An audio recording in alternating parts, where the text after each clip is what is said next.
na pangarap namin, daling kayo sa isang isla, pagsama-samayan kayo. Hindi para patayin doon, pero para paghirapan ninyo habang buhay ninyo.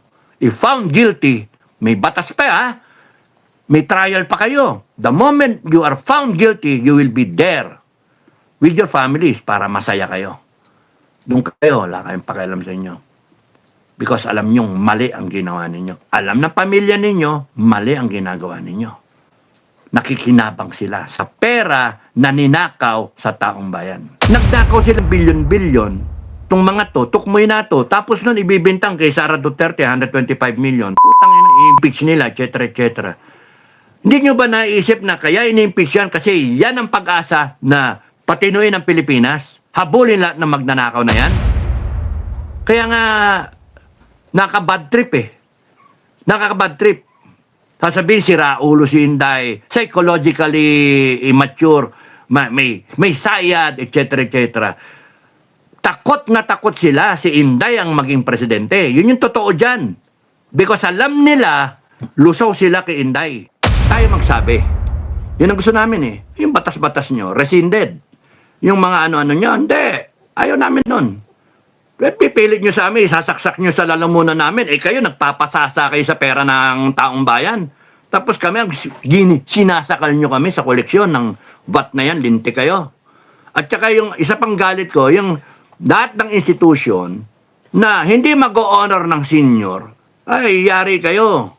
Kasi mali naman yung, pakita mo yung ID, sir, walang senior dito. At natatanggap ko, naintindihan ko, kunyari, naka-discount na siya kasi promo. Okay lang yun, wala nang VAT yun. Pero yung, kung re-reviewin lahat ng ano natin, ang daming mali sa ating sistema Masyadong maigpit yung gobyerno sa consumer. Pero doon sa mga establishment, hindi Doon ako naiinis. Kaya nga yung collections natin, tataas yan pagka-efficient ang gobyerno. Yung mga tao, kayong mga nagsusweldo sa gobyerno, binabayaran naman kayo Kung efficient, and dapat dyan, mahigpit ang implementation.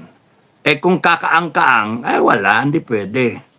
Kaya nga may performance rating na up colleagues, no? Level mo, and then sa ilalim mo. Malaman natin kung ano yung mga pitik. Nag-ano ako nag-human resource ako. So I know yung dinodoktor yung rating, no? Mako-cross-check mo yan. Yung subjective tsaka versus qualitative. Mako-cross-check yan. Kesa naman gumastos tayo sa impeachment, naman ganyan. Billion gre-recover mo, 125 million. Guilty pa. O, sayang yung pera. Nag-guilty naman talaga tapos ipipilit yung guilty, magbabayad pa kayo ng ilang baka para lang mag-guilty. Hahabulin. To justify the expenditure. Kaya nga gago to sistema natin. Okay, so nandun na tayo. 12% VAT, maging 6% VAT. And then over that time frame na sinasabi ko, presidential term, etc., etc., is going down. Yun yung maganda. From 6%, it will probably rest do sa acceptable number siguro. 2% VAT is okay for us, di ba? 2% lang na VAT, okay na. Why? Because over time, lumalaki yung 5 to 6 trillion natin on an annual basis, magiging eventually 12 trillion yan. So kung 12 trillion yan, kahit baba mo yung VAT, yung 700 to 800 billion na collection, sa 12% VAT, mawala man yung 10%, 2% na lang ang matira. No? So, i-divide mo lang ng 10 nyo, divided by 10 times 2. 10% is 700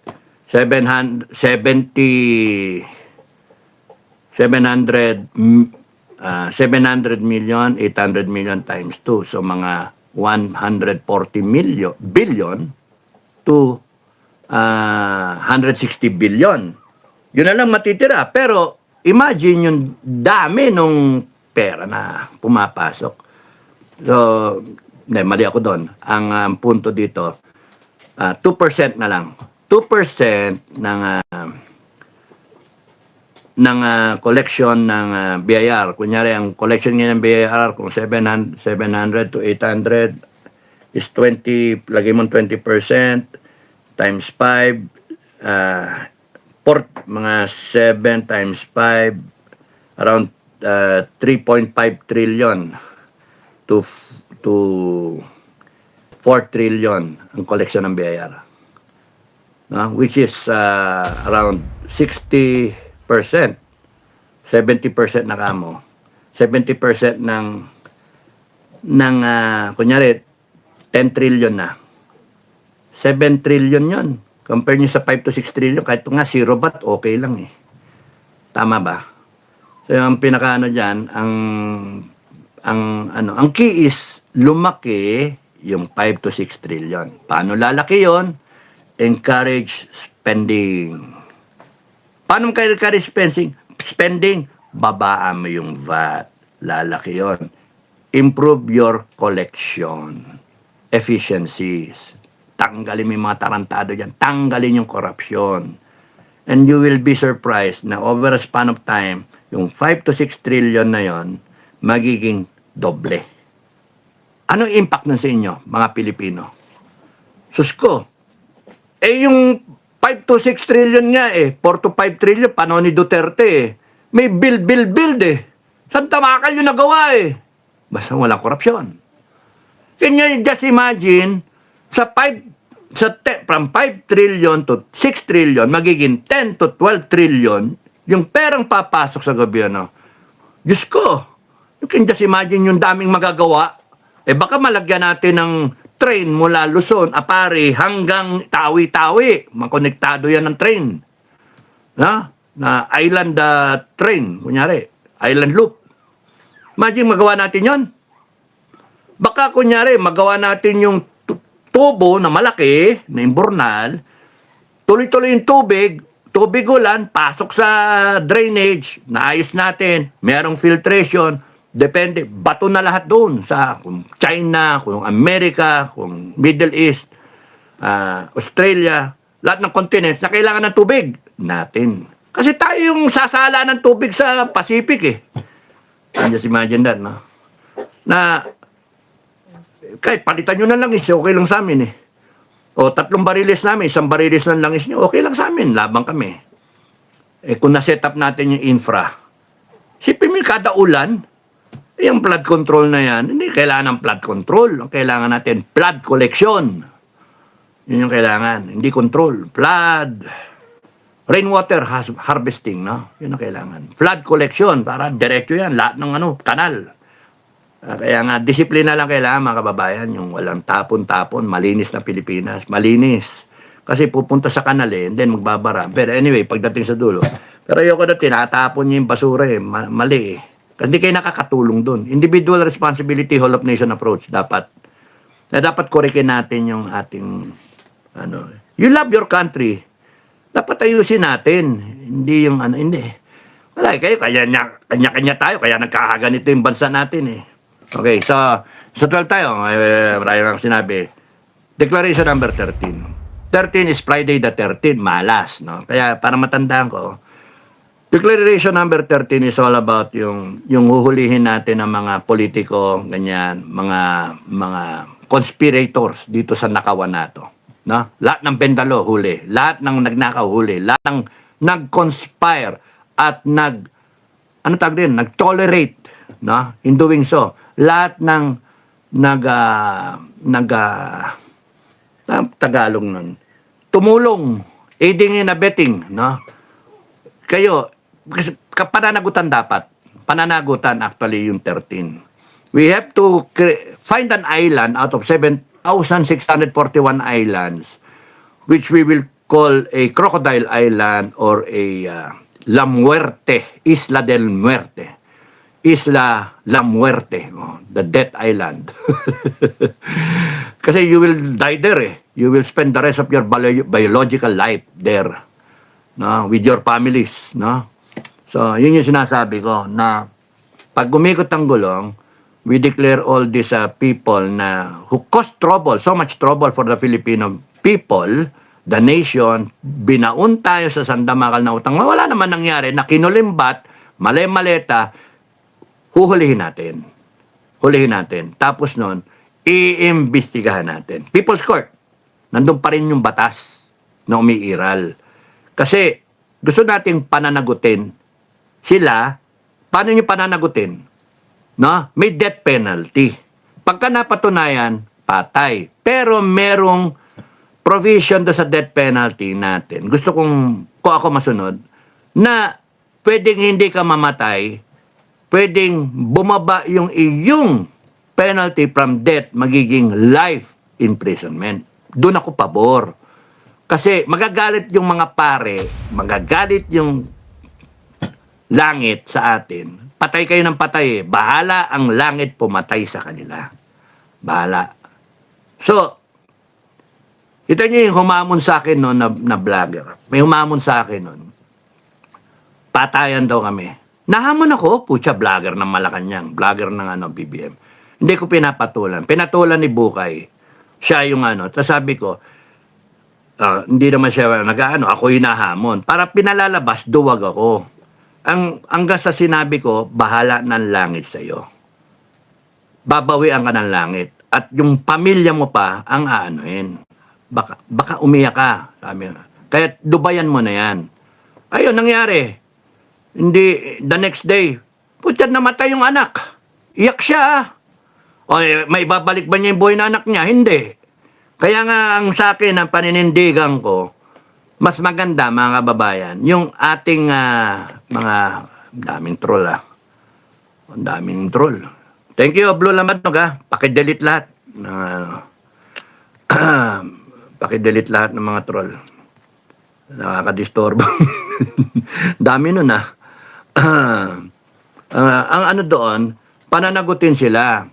Ang advice sa akin ng mga senior commander sa SFGF, mas maganda yon, langit na ang Nung nasa FGF kami, may mga sabi-sabi na patayin si kanyan, patayin si kanyan. Sabi ko, hindi tama eh. Kasi, kaya nga umalis ako sa serbisyo, ayoko na. Kaya isa alang-alang. Sabi ko nga nun, lahat na maghahamon sa akin, sige, magpahulog muna kayo ng buko sa ulo. Bakit? Bakit, sir? Pagka nahulog yung buko sa iyo, 30-footer na buko, sungkitin, may susungkit para sa iyo, tapat may ulo mo, Pag tumama yung buko, yung pang-fruit salad, yung sariwa, hindi yung tuyo. May malang kwenta yung tuyo eh. Yung nyog, hindi yun. Yung buko, pang-buko salad, no? Hindi yung malauhog, magaang pa yun. Yung talagang malasalad na, no? Yun ang tatama sa'yo. Tapos nun, kung nabuhay ka, yun, pwede kitang patulan na magpatayan tayo kung gusto nyo. Hand-to-hand combat tayo, weapon of choice, kung anong gusto nyo.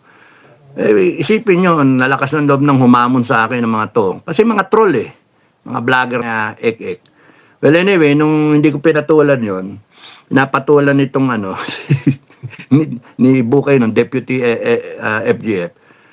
Kinabukasan yun, namatay yung anak niya. Tapos ewan ko kung ano nangyari doon sa tao na yun. Parang tumigil ewan ko. Kaya nga, what you will reap what you sow.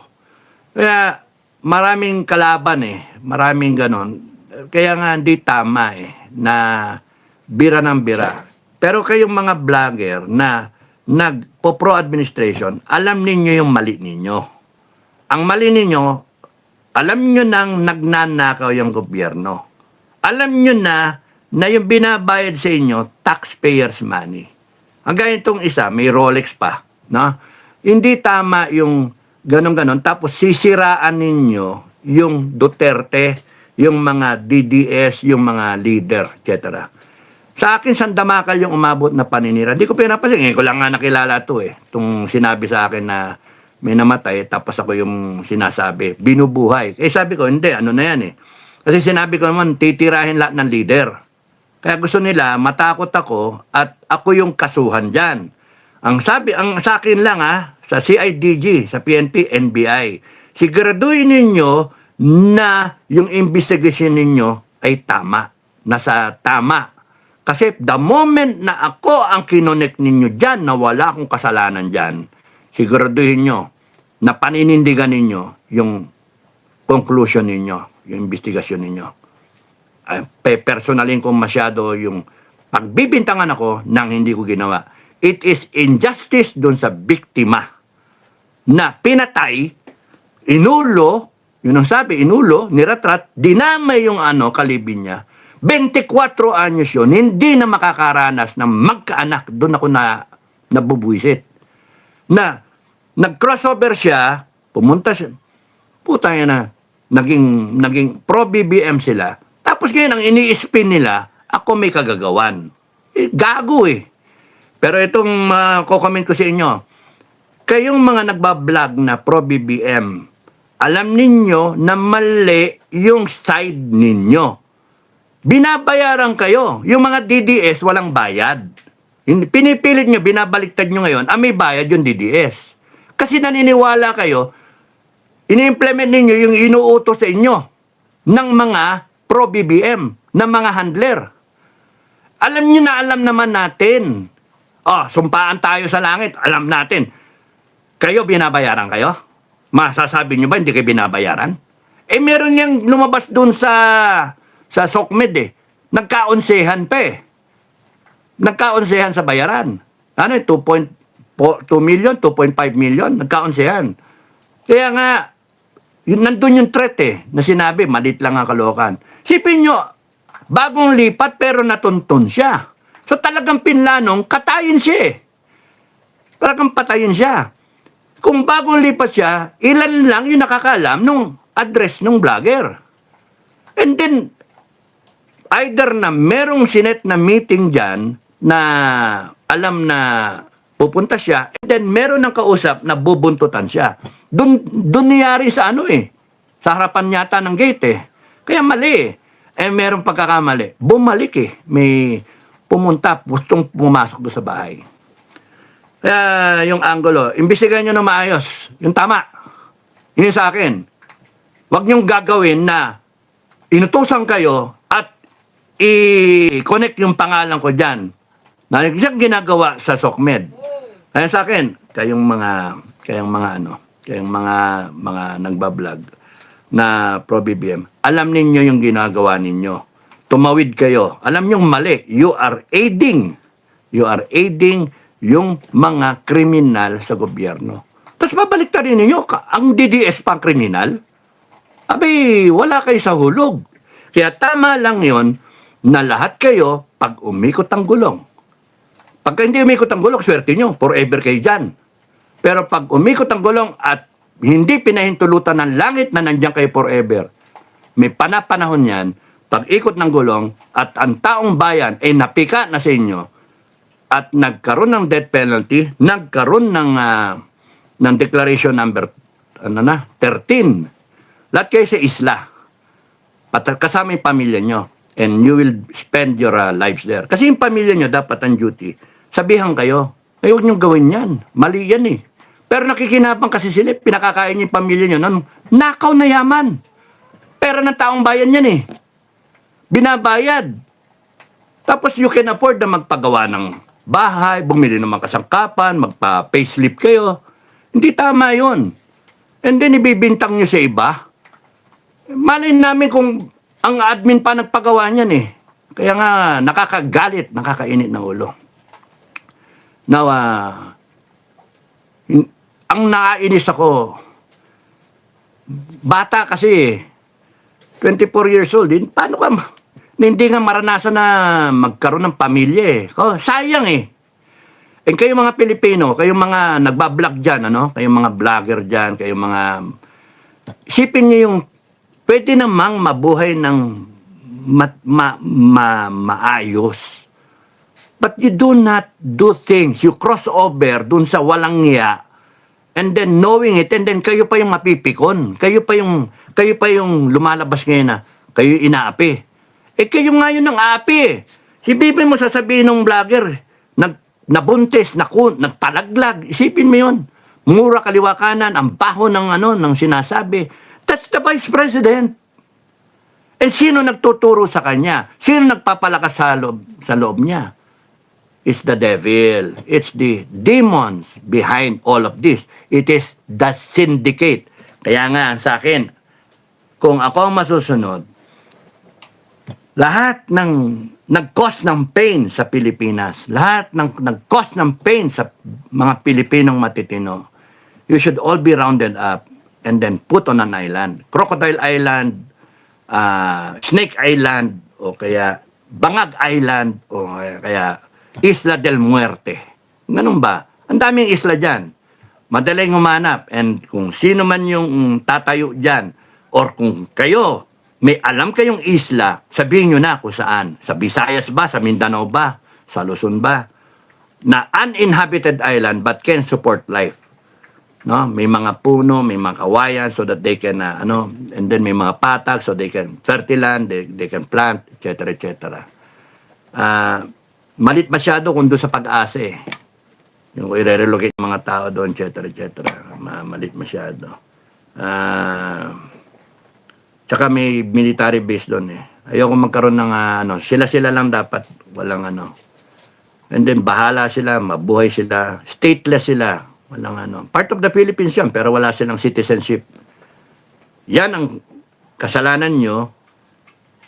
Democracy, nanalo, tapos nag-reboot, masunod yung karamihan ng taong bayan. Yan ang haharapin ninyo. Kayong pikon. Kasi ngayon, bendalo kayo eh. Ngayon yung gusto-gusto ninyo, yabang-yabang ninyo. Sige, bahala kayo. Pero, ang sa akin dadating din yung araw na kunyari, yung mga politiko na yan na nagnakaw, papanagutin lahat ng mga military, police, and BI na nagkonsentidor dyan, pananagutin lahat ng department head, secretaries, etc., etc., USEC, ASEC, regional, government employees, driver, etc., security, lahat pananagutin. Vloggers, mga trolls, lahat kayo, matutuntun kayo, pananagutin. Because alam nyo, kayo ang mali. Kayo ang mali. Kaya yun yung sa akin. Declaration number 13. Malas nyo. Friday the 13th. No? You will all be placed there. Padala, bigyan namin kayo ng doon, ng pastor. May pastor naman kayo eh. Meron doon pastor. No. Si Antras, di ba? Si Pastor Antras. Yun yung may pastor naman eh. So, bahala kayo. Kabisaduhin yung Biblia. Okay lang, you repent for the rest of your life. And that's yun yung tinatanong ko na isang vlog, second chances. It is not for me to decide whether you die or not. It is for God to decide if you die or not. Because He has the entitlement sa buhay ng bawat tao. All living creatures. Pag sinabi ng langit, patayin na yung ipis. Patay yung ipis tinapakan mo. Pero ikaw ginamit na. At that moment in time, patay yung ipis. Pagka sinabing patayin yung baboy, kakainin na. Ayun, patay. Patay yung langaw, patay yung daga. Pero sa buhay din ng tao, ganun din. Pag sinabing patay ka, patay ka. Kaya nga tayo, tama si Commander Panadero nung nag-uusap kami kasi pinag-usapan namin yung death penalty.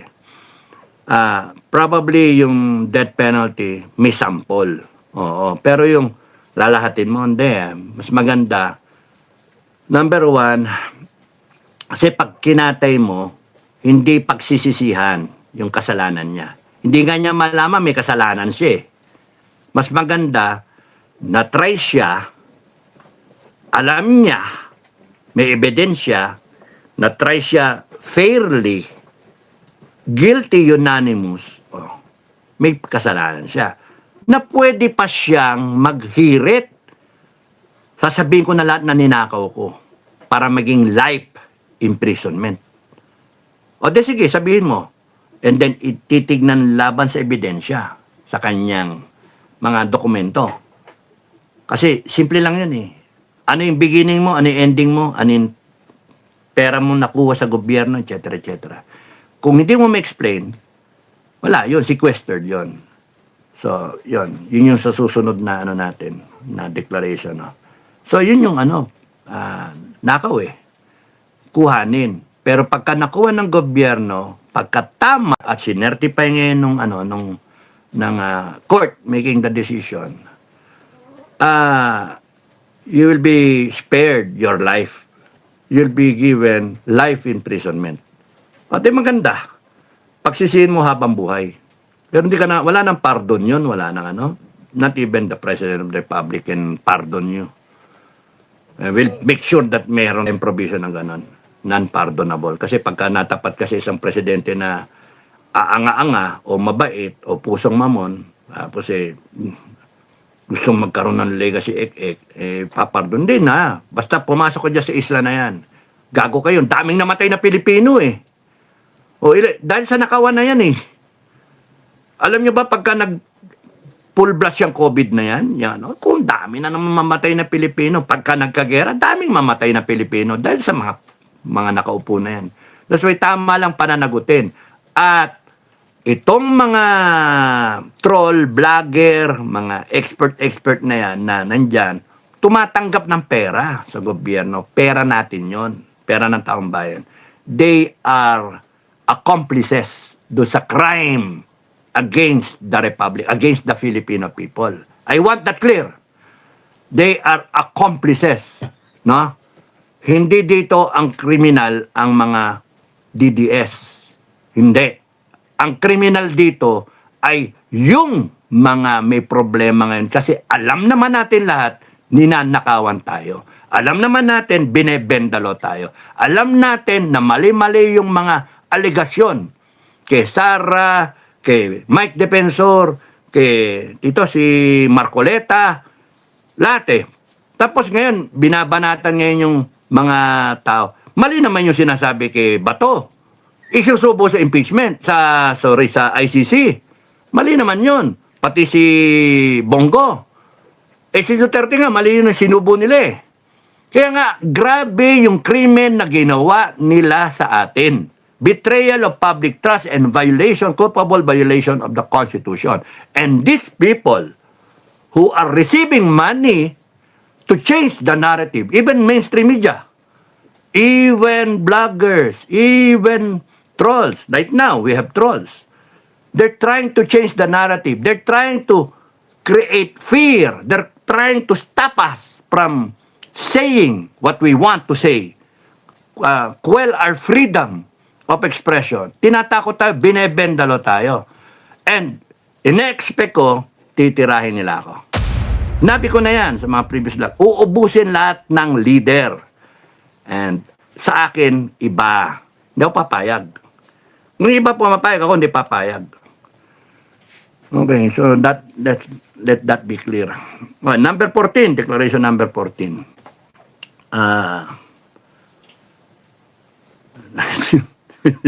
Declaration number 14. 14 is a number that you can equate to February 14. Araw ng pag-ibig, pagmamahal. Okay. So, yung February 14, ang para matandaan ko is Declaration number 14. Sorry. Declaration number 14 is something about Declaration about energy, water, and internet. The state will own the energy, water, and internet. No? And then, let's work for a plan. Una, kunin natin. Una, we get it back. No? Pati yung mga kalsada na yan, we get it back. Tapos nun, lahat na natural resources hawak ng gobyerno, hawak ng Filipino people. All mining laws, we review. No? Pagka mali, we revoke. No? Titingnan natin yung investment ng mga Yung latest na travel ni BBM sa Canada ba yun? Baka pinenta na yung mining rights natin. No? We will have to review everything. No? Kung ano yung mga declaration, ano yung mga ginawa, etc. Na masyadong unfair sa atin. What is fair para sa inyo? Ang fair is that majority ng kita dyan pupunta sa gobyerno, sa taong bayan, sa national treasury. We are a rich country but we have 120 million Filipinos. 40% of that mahirap. Imagine, 120 million people, 40% mahirap. Around 80 million mahirap. Nakakainis, di ba? Ang yaman ng Pilipinas eh. Eh, ba't ganun? And ang mayaman ay nandun lang sa tuktok. 1% ng tokwa yan. No? Mali. That's why yung 14 is going to be memorable because it's a declaration of love para sa taong bayan. Kuryente, tubig, internet. Imagine an internet. Kanina lang, nag-usapan namin. Starlink. No? Naka-internet tayo, Starlink na. Kausapin natin si Elon Musk. And then, what does it take? How much will it take? What will it take? How much will it take? Satellite eh. Starlink na tayo. Imagine yung speed. Tapos nun yung permanent na hanggang nandyan yung Starlink, nandyan yung atin. Maging internet all over the country. All over the country. Paglabas mong kuweba, may internet na. Muna sa kuweba ka. Pagka mga nipahat-nipahat, magbabounce off naman yun eh. So, yun yung ang gusto kong mangyari. It's a gift of love sa taong bayan because I want every Filipino matalino. Hindi anga-anga. Eh, putya, pagka TikTok lang pinakikinggan ninyo, putya panay drama-drama, panay teleserye, wala talaga, mabobobo kayo. Dapat doon ang is if kung meron nga lang diyan na yung sa cellphone mo malalagyan niya ng counter no? Ewan ko, let the geniuses do it, the inventors do it, no? Nang bawat cellphone ang ng gobyerno dito papasok na cellphone, lahat ng cellphone ay titinda, lahat ng existing na cellphone service provider, etc. merong counter doon na so many movies ang na-watch mo, pero yung kunyari yung iba, yung informative, Google, national news, ganun, classified, nabasa mo na. Okay, papasok sa feed mo, hindi kung nabasa mo, etc. There's a way of doing probably, no? Let the techie people do it na may counter. Pagka sumobra ka na doon sa number of hours, sa time mo, in a day, how many hours do you spend watching, no? Hawak mo yung cellphone mo eh. How many... Ako, 3 oras na ako. Sa vlog ko, no? Pagka ganon, sara nyo na lang. O kinabukasan, how many hours do you spend watching something? So, nag-aagaw. The thing is, pagka nanood ka kunyari ng isang vlogger, hindi mo mapanood yung isang vlogger unless na magdamag mo na, pinapanood mo na lahat ng vlog. Hindi, may sacrifice, di ba? So, kung panonoorin nyo ako, hindi nyo napapanood yung isang vlogger. Kaya nga, ako nahiya pagka pinanood nyo ako, hindi, ayoko sumabay doon sa kabilang vlogger. Kunyari, si Ka Eric, ayoko sumabay kay Ka Eric. O kaya kay Metran, ayoko sumabay sa kanila. Para, may kanya-kanyang kasi. Ayaw ko sumabay kay PH Update, sumabay kay Trixie, ayaw ko sumabay kung kanino. May kahit kala Aratilis ayaw ko sumabay yung problema doon, iba-iba yung scheduling. The thing is, pwede namang manood ng replay, no? Sometimes, pagka I feel like vlogging, nagbablog na ako. Pero yung kunyari, yung going back, do sa counter kunyari, you're only so much allocated. Allocation, hindi yung authorized allocated na so many hours. Hindi ka na mag-feed sa'yo. Yung parang nakapila na lang. Hindi mo na ma-open. Pero ang pwede mong i-open is yung kunyari, entertainment, manood ka ng movies na educational, o manood ka ng teleserye, and then, pagka napuno mo na yon, hindi mo na rin pwedeng hintay mo na yung 24 hours. Pwede ka na naman. And then dito, mahalaga yung informative Something about the Philippines. Something about the people of the country. Something about the history of this country. Something about yung politics na nangyari sa this country. The reality out there in the streets. Yung everything, the truth. Yun. Kahit mga 1 oras lang na may natututunan kayo, malaking bagay yon. That's 365 hours given 1 year. Imagine 365 hours pumasok dito sa ulo mo, isang oras lang, araw-araw. Yun lang eh. Na naging mas matalino kayong Pilipino. Because yung one hour na yon, never mind politics nga eh, siguro.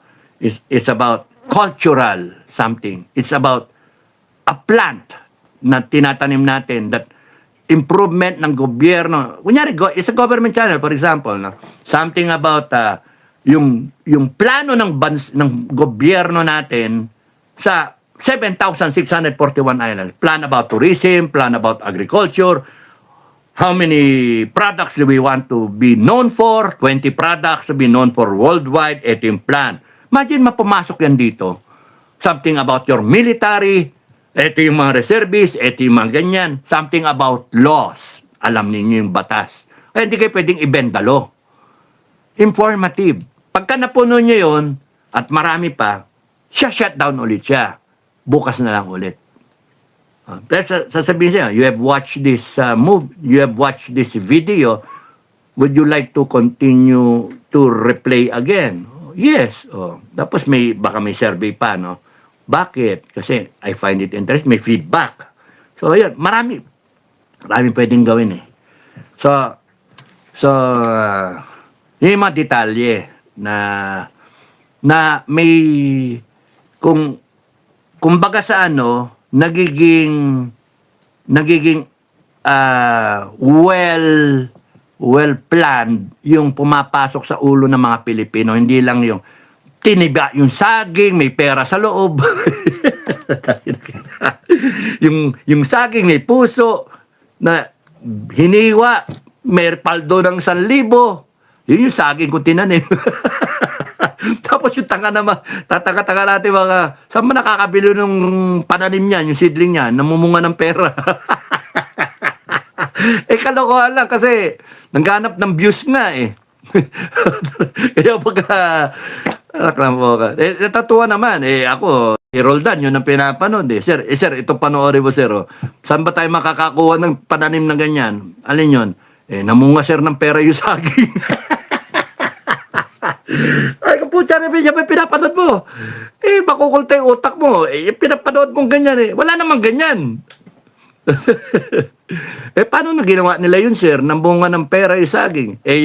Yung tumutubo yung sa loob ng itlog o whatever, no? Mga views nga hinahanap eh. O kaya yung hiniwan, ang laki-laki ng anaconda. Lumabas yung tao. Ay, nako.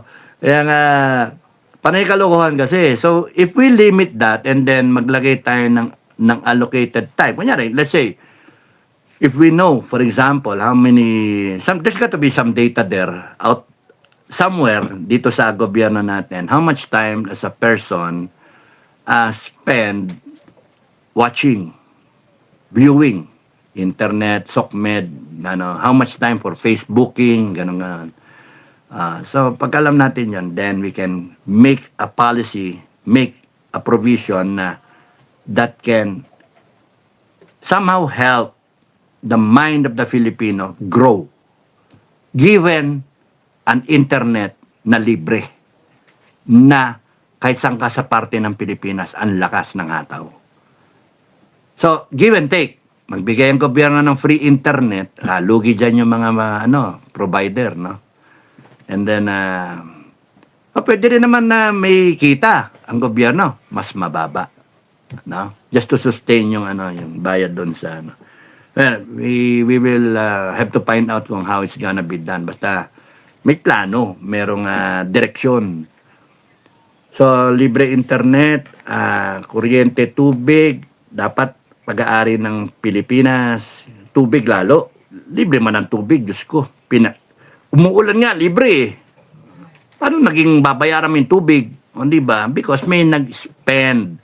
Ang masama dyan, dumaan ng mga dam, gastos ng taong bayan. Ganyan ninyo. Sandamakal na dam, Angat, Lamesa, and then Ipo Dam, etc. Lahat ng dam. Damn it, di ba? Damn it talaga. Lahat ng dam, ginastusan ninyo, taxes ninyo. And then, pagdating sa ibaba, distribution, privatize. Sisingilin tayo ng tubig. Lintik na yan. Di ba? Kaya nga, we have to correct it. Na kailangan pag-aari natin yan. We have to spend for it. Then, if we have to get good managers, ang dami. Ang dami. Kaya umalis lang mga tao kasi walang ano eh. Mali nga eh. And yet, sasabihin nila, nalulugi sila, pero pagka board of the, ano ito yan, shareholders meeting, putya, billion-billion yung kita ng kumpanya. Can you just imagine that? Kaya nga, we should own it. Pati yung kalsada, pinagawa yung kalsada. Isipin niyo yung, did we get it right na, did we get paid properly? Na yung kalsada, kunyari, NLEX, no? Ginastusan yan nung panahon ni Marcos, ginawa, di ba? Marcos Sr. Imagine yung preparation ng kalsada, di ba? Nilagyan ng graba, simento, tao, etc. Tapos bigla ipa-privatize na natin. Are we paying the right? Are we being paid the right? Ano? Ang pinakamaganda niyan, balik natin. Atin na lang ulit, bilhin natin kung ano. Due diligence, bilhin natin, back. Tapos nun, atin na. Then manage it properly. There are so many retired na military men who can handle that. Kahit nga sarhento, kaya yan eh. Kalsada lang yan eh. Kahit retired na ano, kaya nga yun. Ang daming pwedeng mag-manage niyan. Ang ano nga, basta walang korupsyon eh. Tapos yun eh, saan ka nakakita matinong kalsada, gigibain, hukayin, gigibain, papalitan. Bakit? Kasi may korupsyon eh. Basta pagka-serviceable pa, walang gagawa, walang huhukay dyan. Walang ano. Pagka bitak-bitak, overlay lang muna. Sira ulo talaga ito. Bakit bitak-bitak? We trace it back. Bitak-bitak. Mali yung pundasyon eh. Sino gumawa ng pundasyon? Hindi ba? May mga ebidensya eh. Kaya nga yung korupsyon na yan, dapat yan matanggal talaga yung animal na yung korupsyon na yan. Tapos mabago natin yung utak ng Pilipino. So yung current may magawa tayo, tapos sa ibaba, sa bata pa, sa pamilya pa, maayos natin. Lahat yan, magtatay up lahat yan. Ang isa pa is yung sequestration ng lahat ng lahat ng ninakaw, makuha natin. And then yung lahat ng ninakaw, ng plunder gang, maleta gang, syndicate na yan, lahat. Pati yung pagka nakakuha ng listahan ng mga lahat ng trolls, ng vloggers na tumatanggap ng pera. You have a choice. Solid nyo yung mga perang tinanggap nyo. Kasi pera yan ng taong bayan eh. You got paid for your service. Alam nyo na mamali yung service nyo. Alam nyo mamali yung ginagawa nyo. You became instruments, accomplices of treason, plunder, no? All these high crimes against the Filipino people. May namatay na Pilipino. May babalik niyo ba yung buhay nun? Namatay sa baha? Na wala namang project? May mga nasirang property. Kaya niyo bang bayaran lahat yon? Ang hihilingin na lang sa inyo, isoli lahat ng binayad sa inyo. Mga animal kayo. Yun yung alam nyong mali, ginawa nyo pa rin kasi may pera kayong pakinabang. Gulat ako doon sa presyo na sinasabi, no? Paghahati-hatihan nila, 250,000, no? Imagine. Mantalang yung ibang Pilipino, gulapay. Taxpayers money yan. Yung binabayad sa inyo, kala ninyo, pera nila yan. Pera nung nag-handle sa inyo. Hindi, pera ng taong bayan yan. And ang objective is siraan, mga DDS, siraan, Inday Sara, mga Duterte. Alam niyong mali eh. Saan kayo? Kristiyano ba kayo? Saan kayong religion? No? Kahit sang religion, belief, no? Mali yung nang-ano ka ng kapwa, no? Na hindi totoo. No? Si Marcos, bangag, may basis. Na may basis. Pero yung, sasabihin nyo yung Inday Sara, nagbuntis at nagpalaglag, below the belt yon. Mali yon. Tapos palalabasin pa ninyo ngayon, sa naratibe ninyo, ang nagpapatay si Inday Sara. Or, yung mga vlogger na may capability. Kaya nga sagot ko nga, ba't ako? Bakit ako? Hindi ko papatulan yan kasi ako pang high level. Hindi ko nga pinapatulan yung high level eh. Cabinet Secretary, Senator, Congress, hindi ko pinapatulan. Ang dami nga nagsasabi, sir, tirahin na lang natin. Hindi, wag. Kasi alam nyo, tinuturuan ko sila, pagka tinira nyo, ano mangyari? Patay. O tapos, patay na eh. O makukuha nyo ba yung ninakaw? Hindi. Is that justice for the Filipino people? Hindi. Patay na eh. Easy way out sa kanila. Mas pabor ako na ilagay mo sa isla o kaya matapos siyang makasuhan, mag-guilty siya, iparado mo sa taong bayan. Pagtutusukin ng aspilian para maranasan niya yung galit ng taong bayan. Buhayin. Sabi ko nga pagka merong huhulihin kayo, manlalaban, pokpokin nyo, bambuhin ninyo, gulpin nyo, huwag nyo patayin. Tapos pagbibintangan ako na mamamatay tao dito sa ano, hindi ko papatulan yan. Hindi ko nga pinatulan yung congressman no? Hindi ko pinatulan yung senator, hindi ko pinatulan yung secretary, no? Kasi kung akong gagawa, yung high level, ba't ko sasayangin yung oras ko sa mga ganyan? Yan, hindi ko nga kilala yan Anong ginawa niyan? Let heaven be the one, no? Kaya nga sabi ko, gago tong administration talaga na to. Subukan nyo. Yan natin. Basta ako, hindi na ako haharap sa ano ninyo. Kasuhan nyo ako, banata. Linti kayo. Alam nyo yung totoong nangyari. Alam nyo yung totoong krimen dyan. Alam niyo, makikita nyo sa investigasyon.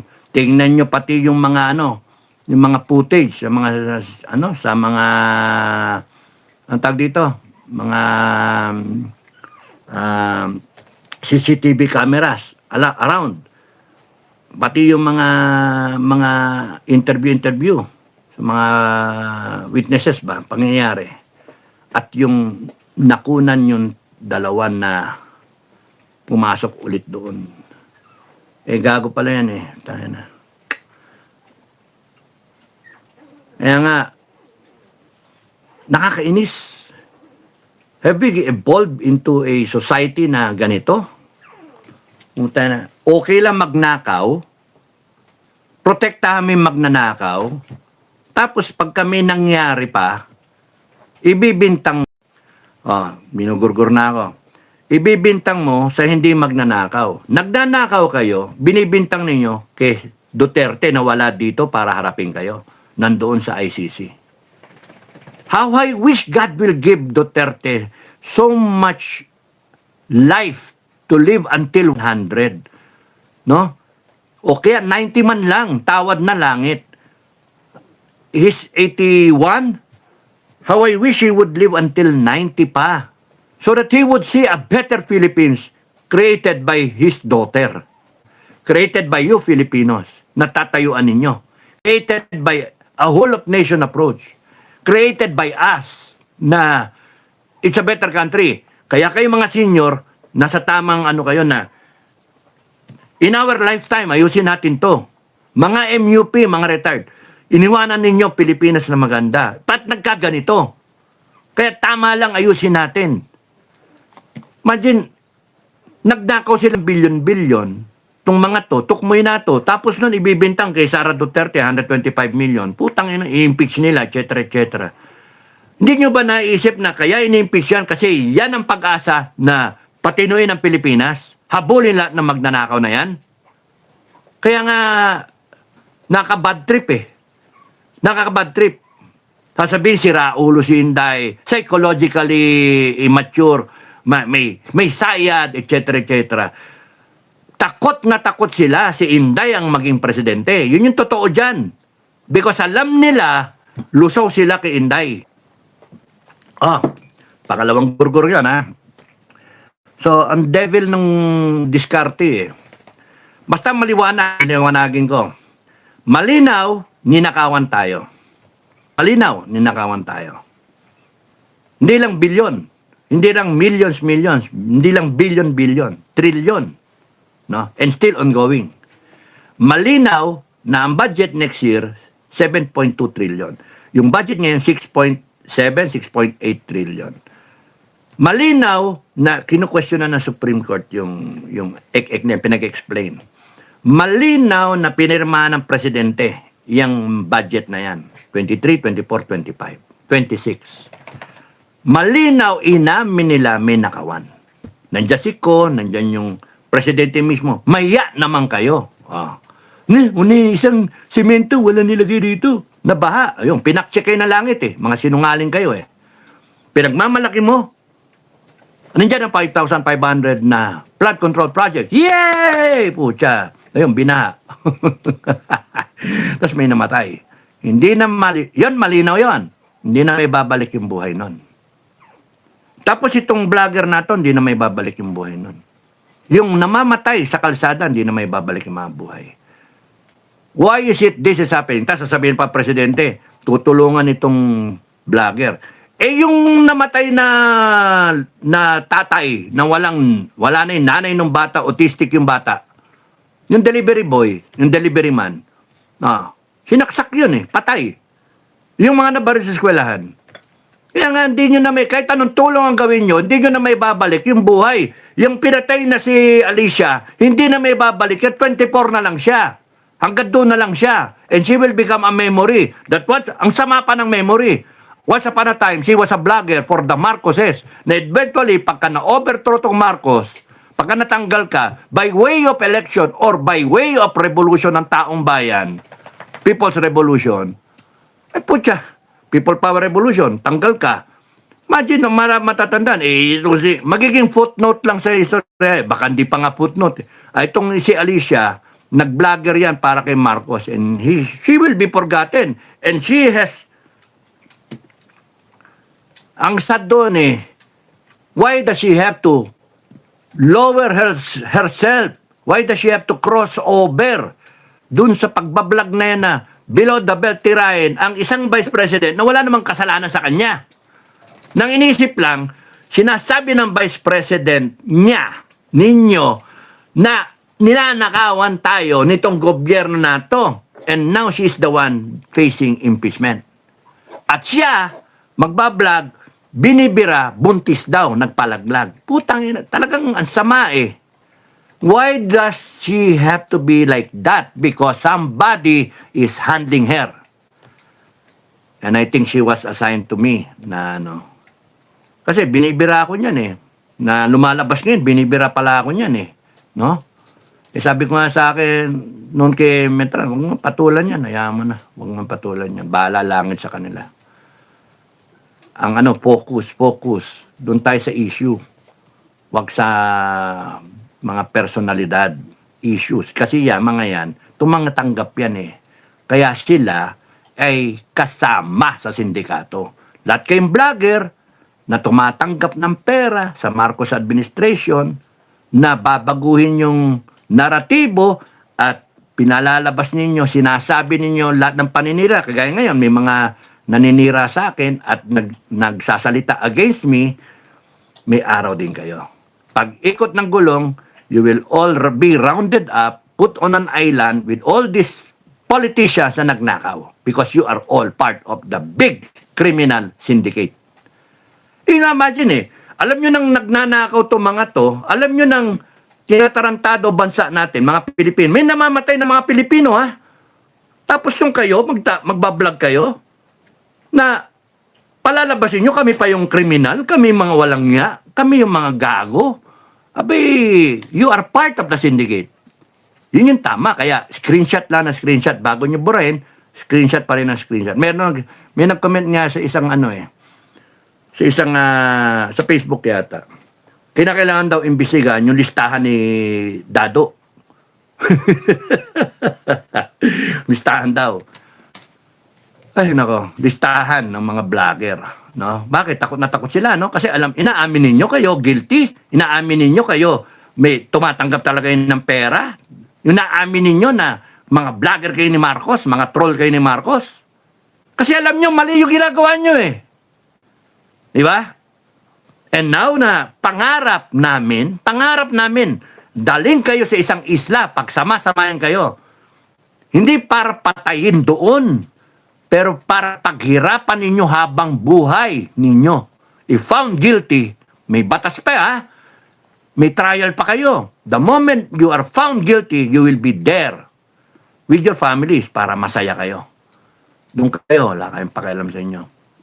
Because alam nyong mali ang ginawa ninyo. Alam ng pamilya ninyo, mali ang ginagawa ninyo. Nakikinabang sila sa pera na ninakaw sa taong bayan. Kaya ilagay natin sa tama ito. Kayong mga investigador, lumagay kayo sa tama. Yung sasabihin yung trabaho lang, trabaho. Hindi.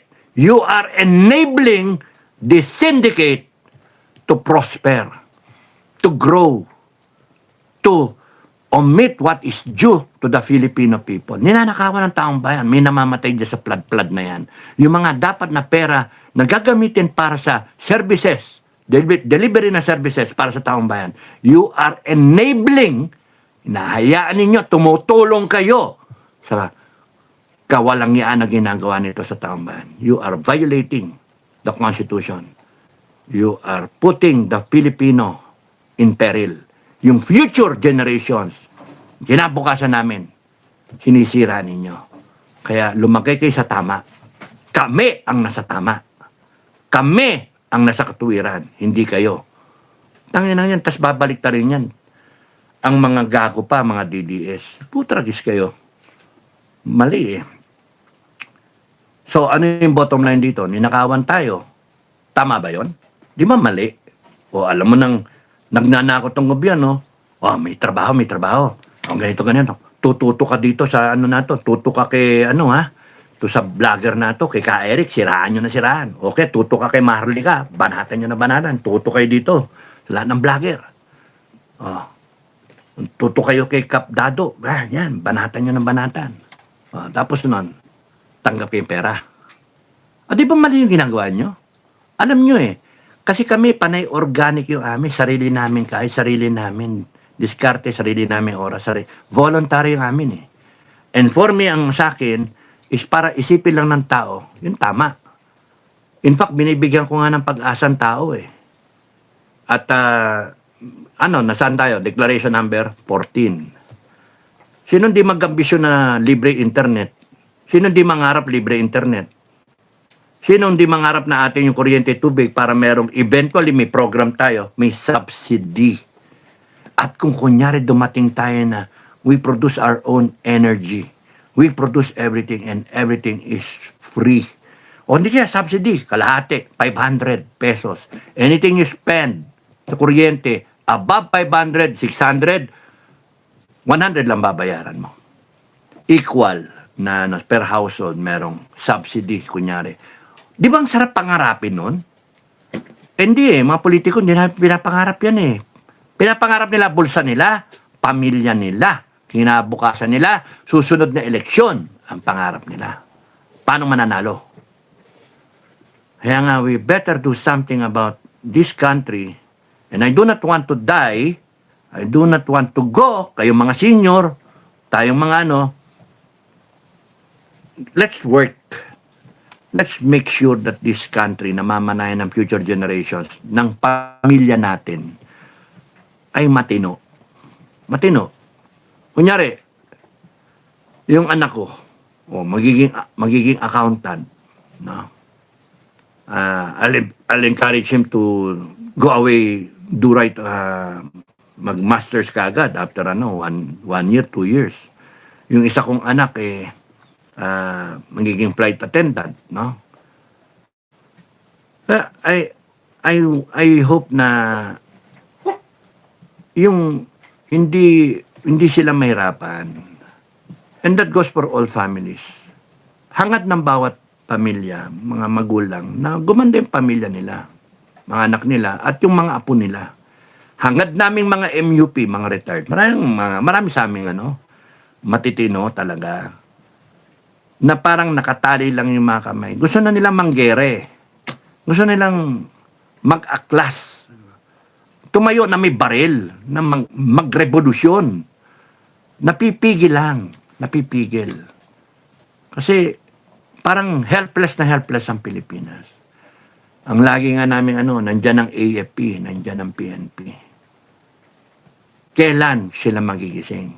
Kailan. Kaya nga sabi ko, pagka ganon, nag-declare tayo. Sa declaration naman natin, we take command of the AFP and PNP. Number 3, declaration. Pag hindi kayo susunod sa taong bayan, declaration number 3, with the sovereign Filipino people is taking command of the AFP and the PNP. You follow us. If not, we disband you. Ganun kasimple. Hindi na itong maraming, sir, trabaho lang, sir. Sir, sumusunod lang kami. Sumunod kayo sa taong bayan. Yun yung challenge, no? Sir, baka kasuhan kami. Talagang kayo, kakasuhan nga namin kayo. Pag hindi kayo sumunod, didisband pa namin kayo. Iba naman sinasabi, may ibang senior. Wag galawin yung AAP. Hindi gagalawin yung AAP. Kita nyo nga nagiging na nga problema nga Saka nakita kay AAP, 4 na taon hinahayaan lang tayo. Pwede tayong girahin ng China anytime. Kung gusto pa ninyong girahin natin ng China, we will not survive. And that is not service to the Filipino people. It's suicide. Lalabang kayo, 30 days. Baka namatay kayo, paano na yung Filipino people that you have sworn to protect and defend? To hell with sovereignty. Sovereignty resides in the people, not in islands, mountains, rivers, seas. Sovereignty resides in the people. You protect the Filipino people. Lalabang kayo, patay kayo, 1 month. Wala na. Paano yung taong bayan? Hindi nyo inarmasan. Ang daming reservists, wala namang gamit. Walang training. Kulang. Kaya dapat yung modernization, doon dapat sa mga reservists. Dahil ko sinabi. Okay. Ay, nako. May salamat sa nakikinig. It's just Flabby. Good evening, sir. Shoutout po. It's just me, Flabby. Gandang gabi. Gandang gabi. Bob Tuan, good evening, sir, and to all SFGF. Maraming salamat. Magandang gabi sa mga taga-SFGF, commanders and members.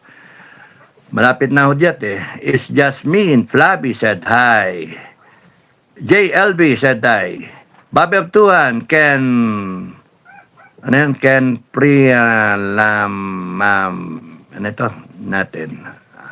kan para malaman natin. Hindi ko maintindihan, Bobby. Those crocodiles are pissed. Good evening, Cap Dado. Jan, magandang gabi. Alan El Mundo. Good evening, Cap Dado. Watching live here in Durian Farm in Davao. Kamusta sa mga taga Davao at mga durian ninyong masarap, masakit sa batok pag nasobrahan. Thank you. Sarap dyan Siguro dyan na lang ako lilipat pagka nag-separate ang Mindanao, mag-Mindanao na lang kami.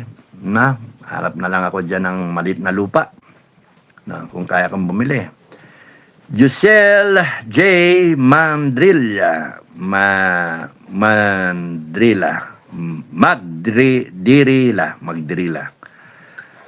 I hope the trouble will end soon. Sana nga Nympha Ortua, nice.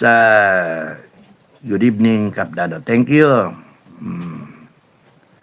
Erlinda Flores, hi. Tweety Bird, hi. Lichen, hi.